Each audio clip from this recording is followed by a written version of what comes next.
उत्तर प्रदेश उद्योग व्यापार प्रतिनिधि मंडल की आज किरनी बाग स्थित व्यापार मंडल कार्यालय पर महानगर की बाजार इकाई ट्रेड के अध्यक्षों, महामंत्रियों के साथ सीओ सिटी, इंस्पेक्टर सदर बाजार और ट्रैफिक इंस्पेक्टर ने सुरक्षा की दृष्टि से बैठक का आयोजन किया गया।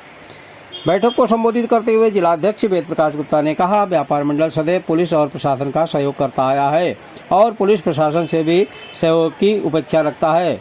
उन्होंने सीओ सिटी वीर सिंह से कहा, आज इस बैठक का उद्देश्य व्यापारियों की सुरक्षा से संबंधित है, जिसमें ट्रैफिक समस्या सबसे बड़ा मुख्य कारण है।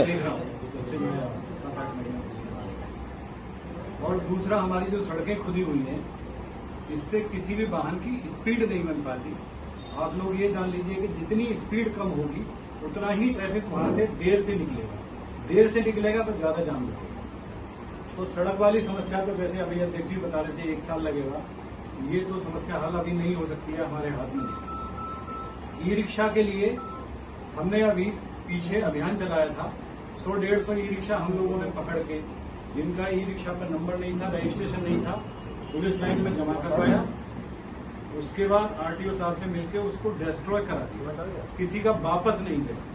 एक आध रिक्शा ऐसा था कि जिसका नंबर नहीं था, कुछ भी नहीं था, हमने दाखिल कर दिया, लेकिन वो कहीं से किसी तरह से कागज उसके थे या कहीं से प्राप्त कर लिए, तो कोर्ट से एक आध ई रिक्शा छूट गया होगा, उसकी तो मैं कहता नहीं, लेकिन सारी ई रिक्शा हमने कटवाए पुलिस लाइन।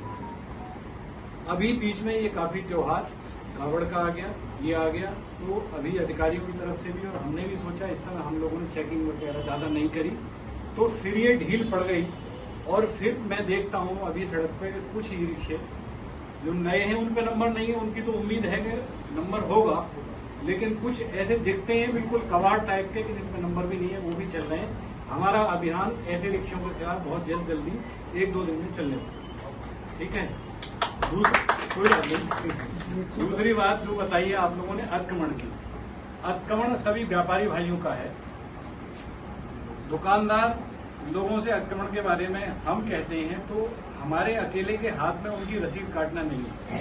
इसके लिए मैं सीओ साहब से रिक्वेस्ट करूंगा कि नगर निगम की टीम, मैं रहूं, सिविल पुलिस रहे, नगर निगम की टीम रहे, तीनों टीमें मिलकर अतिक्रमण के लिए काम कर सकती है। मैं अकेला अतिक्रमण के लिए काम नहीं कर सकता। ट्रैफिक साहब से बात की जाएगी, तो नगर निगम से बात कर लें।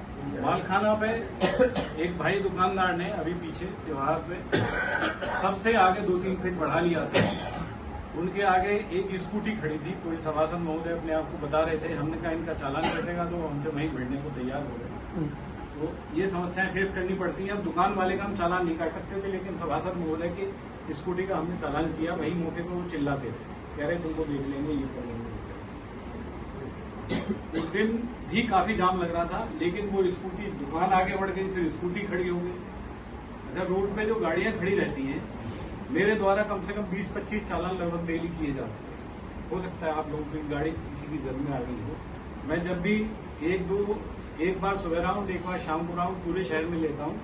जो भी गाड़ी मुझे रोड पर खड़ी दिखाई देती है, मैं उसका चालान करता हूँ। सर, रोड पे या व्हाइट लाइन होती है उसके बाहर? व्हाइट लाइन से बाहर है तो चालान नहीं होगा। इधर है तो नहीं होगा ना? हाँ, व्हाइट लाइन अगर कवर किए हुए तो आपका 500 रुपये का चालान होगा। व्हाइट लाइन से इधर है फिर भी चालान होगा सर?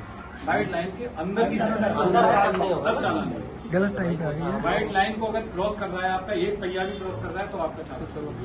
वो तो जब हम फोटो खींचते हैं उसका, तो व्हाइट लाइन को साथ में लेके खींचते हैं, ताकि आप कल कोई क्लेम न करो कि मेरी गाड़ी तो साइड में खड़ी थी, फिर भी आपने चालान। तो गाड़ियों के संबंध में मेरा ये कहना है कि गाड़ियों के तो मैं चालान सुबह शाम तक कर रहा हूँ, बस इतना ही हो सकता है।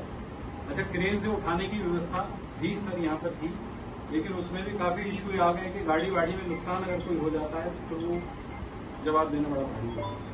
नुकसान होता ही है क्रेन से उठाने में। इतनी जगह भी नहीं है कि क्रेन लगा के गाड़ियां उठाई जाए, इतनी देर में तो और ज्यादा जाम लग जाएगा। छोटी रोड है, तो मैं चालान इसके लिए बरकरार कर रहा हूँ। ये चालान मेरे कभी बंद नहीं हुए हैं। 20-25-30 चालान डेली हो जाते हैं मेरे द्वारा, और मेरे स्टाफ के द्वारा भी होते हैं। तो कम से कम 50-60 चालान डेली जो गाड़ियां खड़ी करते हैं। डॉक्टर्स लोगों के जो गाड़ी खड़ी रहती है, डॉक्टर्स लोगों को भी कई बार पर्सनली जाके भी बताते हैं।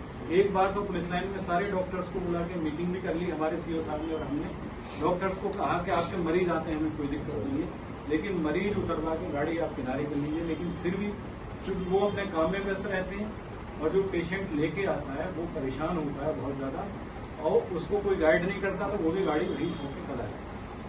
वैसे मैंने जब से मैं आया हूं मैंने प्रयास ये किया है कि कहीं आपको जाम ना मिले।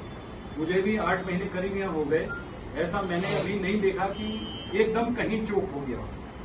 मेरे सामने कल, जबकि इधर अंटा पे जुलूस था, कल सबसे बड़ी भीड़ मैंने देखी मालखाना वाले रोड पे, जिसमें मैं खुद भी अनजान वगैरह पे लगा रहा। और तो कभी इस तरह कभी चौक वाले जाम की समस्या मैं नहीं समझता हूँ कभी आई। वो भी दोनों साइड गड्ढे थे वहाँ पे। हाँ, गड्ढे अनजान पे भी, इतने गड्ढे थे पूरी आधा ट्रैक चला जाता था। अनजान पे भी गड्ढा हो रहा है। ई रिक्शा का ये है कि पतला होता है, उसका पहिया अगर एक भी 4 से 6 इंच गहरे में भी अगर चला गया तो वो पलट जाता है। ई रिक्शा वाला बहुत धीरे धीरे चलता है, इसीलिए जाम की समस्या ज्यादा हो रही है। मैं आप लोगों से निवेदन करूंगा कि एडीएम साहब से मिलके, और जो कंपनी इस काम को कर रही है, मैं कह रहा हूं नई सड़कें ना बनाए तो कम से कम पैचिंग कर दे, पैच वर्क कर दे, गड्ढे उसके ना रहें तो इस ट्रैफिक स्मूथ चल सकता है। और बाकी मेरा पूरा प्रयास रहेगा ई रिक्शा के लिए मैं जल्दी अभियान शुरू करने वाला हूं। हाँ, वन वे की आप लोग बताएं, वन वे का आप लोगों को ज्यादा आइडिया है, शहर के निवासी हैं, कहाँ वन वे हो सकता है ये बताइए सोचा तो हमने भी वन वे की जाए।